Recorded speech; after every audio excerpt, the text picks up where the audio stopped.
যুক্তরাষ্ট্র ও ইরানের মধ্যে যখন সমস্যার সমাধানে আলোচনা চলছে, তখনই কোনো কারণ ছাড়া ইসরায়েল ও যুক্তরাষ্ট্র যৌথভাবে হামলা চালালো ইরানের উপর। শনিবার ভোরে এই হামলায় দেশটির সর্বোচ্চ ধর্মী নেতা আয়াতুল্লাহ আলী খামেনি ও দেশটির একজন সাবেক প্রেসিডেন্ট সহ শীর্ষস্থানীয় কমপক্ষে ৪০ জন সামরিক ও বেসামরিক ব্যক্তিকে হত্যা করা হয়। এর মধ্যে দিয়ে হামলাকারী দেশ দুইটি মনে করেছিল ইরান নতি স্বীকার করবে। এমনটি ট্রাম্প ইরানের নাগরিকদের বর্তমান শাসন ব্যবস্থাকে উৎখাত করতে আহ্বান করেন। কিন্তু বিষয়টি উল্টো হল। গোটা দেশবাসী তাদের নেতাকে হারিয়ে রাস্তায় নেমে এসে প্রতিশোধ নেয়ার শপথ নিল। এদিকে ইরানি বাহিনী আরও দ্বিগুণ শক্তিতে ইসরায়েল ও মধ্যপ্রাচ্যে থাকা মার্কিন ঘাঁটি ইউরোপের একটি দেশেও হামলা চালিয়েছে। হামলা করা হয়েছে মার্কিন রণতরী আব্রাহাম লিঙ্কনে বলে দাবি ইরানের। ভীমরুলের চাকে হামলা করে মহাবিপদে ইসরায়েল। লাফিয়ে লাফিয়ে তাদের মৃত্যুর সংখ্যা বাড়ছে। মার্কিন সেনারও প্রাণ হারিয়েছে। ইরান হরমুজ প্রণালী বন্ধ করে দেয়ায় তেলবাহী জাহাজ আটকা পড়েছে। বিশ্ববাজারে এর প্রতিক্রিয়া সৃষ্টি হয়েছে। খবর বিভিন্ন বার্তা সংস্থা ও আন্তর্জাতিক গণমাধ্যমের। ইসরায়েলের বাণিজ্যিক কেন্দ্র তেল আবিবে শনিবার চালানো ইরানের ক্ষেপণাস্ত্র হামলায় ব্যাপক ক্ষয়ক্ষতির খবর পাওয়া গেছে। ইসরায়েলি সংবাদ মাধ্যম হারিত জানায়, শহরের অন্তত ৪০টি ভবন এই হামলায় ক্ষতিগ্রস্ত হয়েছে। তেল আবিব পৌরসভার বরাত দিয়ে পত্রিকাটি জানিয়েছে, হামলার তীব্রতা ও ভবনের ক্ষয়ক্ষতির কারণে ২ শতাধিক বাসিন্দাকে জরুরি ভিত্তিতে তাদের ঘরবাড়ি থেকে সরিয়ে নেওয়া হয়েছে। আল জাজিরা জানিয়েছে, ইরান এই হামলাকে তাদের ৬ষ্ঠ দফার অভিযানের অংশ হিসাবে দাবি করেছে, যার ফলে ইসরায়েলের আকাশ প্রতিরক্ষা ব্যবস্থা থাকা সত্ত্বেও তেল আবিবের জনবহুল এলাকায় এই ক্ষয়ক্ষতির ঘটনা ঘটল। মধ্যপ্রাচ্যে ইরান, ইসরায়েল ও যুক্তরাষ্ট্রের মধ্যে ক্রমবর্ধমান সামরিক সংঘাত বিশ্ব তেলের বাজারে বড় ধরনের বিপর্যয়ের সংকেত দিচ্ছে বলে মনে করছেন বিশেষজ্ঞরা। সিএনএনের ম্যাট এগান এক বিশেষ বিশ্লেষণে জানিয়েছেন, এই সংঘাতের ফলে জ্বালানি তেলের সরবরাহ ব্যবস্থা মারাত্মকভাবে বিঘ্নিত হতে পারে, যা সরাসরি বিশ্ব অর্থনীতিতে প্রভাব ফেলবে। বিশেষজ্ঞদের মতে এই সংকটের সবচেয়ে বড় কেন্দ্রবিন্দু হয়ে উঠতে পারে হরমুজ প্রণালী। কৌশলগতভাবে অত্যন্ত গুরুত্বপূর্ণ এই জলপথ দিয়ে প্রতিদিন বিশ্বের মোট চাহিদার প্রায় ১/৫ জ্বালানি তেল পরিবাহিত হয়। যদিও আনুষ্ঠানিকভাবে ইরান এই প্রণালীটি বন্ধ ঘোষণার কথা না বললেও ইরানের আইআরজিসি কোনো জাহাজ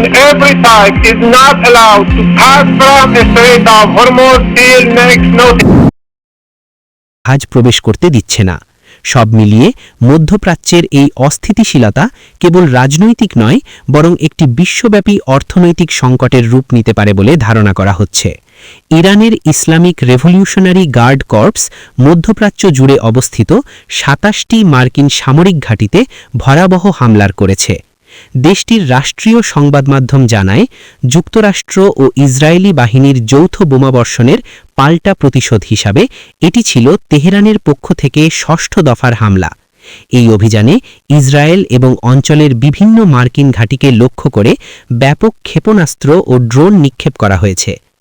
আইআরজিসি জানিয়েছে, তাদের লক্ষ্যবস্তুর তালিকায় মার্কিন ঘাঁটিগুলো ছাড়াও ইসরায়েলের তেল নোফ বিমান ঘাঁটি, তেল আবিবে অবস্থিত ইসরায়েলি সেনাবাহিনীর প্রধান সদর দপ্তর হাকিরিয়া এবং একই শহরের একটি বিশাল প্রতিরক্ষা শিল্প কমপ্লেক্স অন্তর্ভুক্ত ছিল। আল জাজিরার খবরে বলা হয়, ইরান এই হামলাকে কেবল শুরু হিসাবে উল্লেখ করে সতর্ক করেছে যে তাদের বাহিনী ভবিষ্যতে আরও কঠোর এবং ভিন্নধর্মী প্রতিশোধমূলক ব্যবস্থা গ্রহণ করবে, যা শত্রুপক্ষকে একের পর এক শোচনীয় আঘাতের সম্মুখীন করবে। সমুদ্রের দানব হিসাবে খ্যাত মার্কিন যুদ্ধবিমানবাহী রণতরী ইউএসএস আব্রাহাম লিঙ্কন আরব সাগরে অবস্থান করছে। সেখান থেকে ইরানে বেশ কয়েকটি ক্ষেপণাস্ত্র হামলা চালানো হয়েছে। এবার সেই রণতরীকে টার্গেট করেছে ইসলামিক রেভলিউশনারি গার্ড কর্পস। 4টি ব্যালিস্টিক ক্ষেপণাস্ত্র দিয়ে আব্রাহাম লিঙ্কনে হামলা করেছে বলে এক আইআরজিসির বিবৃতিতে জানানো হয়েছে। এতে বলা হয়, আব্রাহাম লিঙ্কন 4টি ব্যালিস্টিক ক্ষেপণাস্ত্রের আঘাতে ক্ষতিগ্রস্ত হয়েছে। আইআরজিসির জনসংযোগ শাখা থেকে প্রকাশিত এক বিবৃতিতে বলা হয়, অপারেশন ট্রু প্রমিস 4 এর অংশ হিসাবে এই পদক্ষেপ নেওয়া হয়েছে। ইসরায়েল এবং এই অঞ্চলে মার্কিন ও জুহিদাবাদীদের স্বার্থ সংশ্লিষ্ট লক্ষ্যবস্তুগুলোতে ইরানি সশস্ত্র বাহিনীর সাম্প্রতিক অভিযানের ধারাবাহিকতায় এই হামলা চালানো হয়েছে। বিপ্লবী বাহিনী স্থানীয় গণমাধ্যমে দেওয়া এক বিবৃতিতে সতর্ক করেছে যে স্থল ও সমুদ্র ক্রমশ সন্ত্রাসী আক্রান্তদের কবরস্থানে পরিণত হবে। সশস্ত্র বাহিনী সামরিক সংঘাতের একটি নতুন পর্যায়ে প্রবেশ করেছে এবং স্থল ও সমুদ্রে অভিযান আরও জোরদার করা হবে।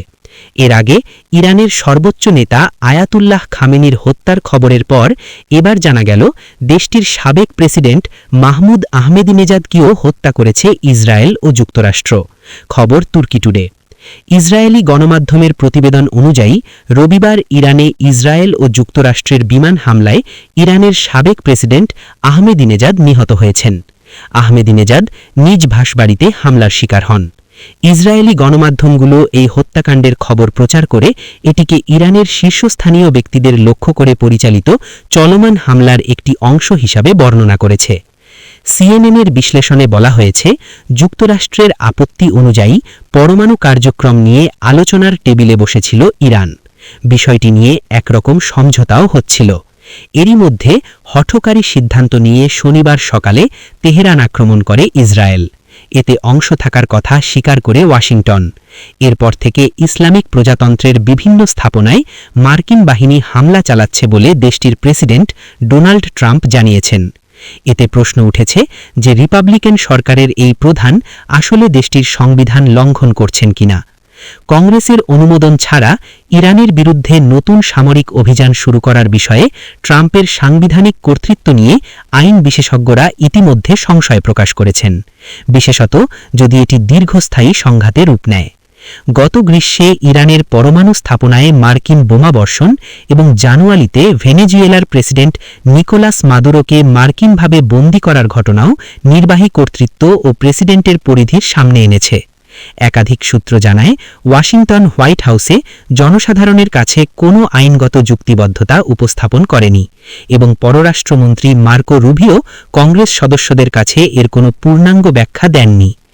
আমেরিকান সিভিল লিবার্টিজ ইউনিয়নের আইনজীবী এবং জাতীয় নিরাপত্তা বিশেষজ্ঞ ক্রিস্টোফার অ্যান্ডার্স বলেন, ইরান আক্রমণ করে ট্রাম্প সংবিধান লঙ্ঘন করেছেন, কারণ যুদ্ধ ঘোষণা করার এবং মার্কিন সামরিক বাহিনীর সদস্যদের যুদ্ধে পাঠানোর কর্তৃত্ব কার হাতে থাকবে সে বিষয়ে সংবিধান একদম স্পষ্ট, আর সেই কর্তৃত্ব কেবল কংগ্রেসের। আন্তর্জাতিক ডেস্ক, বাংলার গ্যাজেট।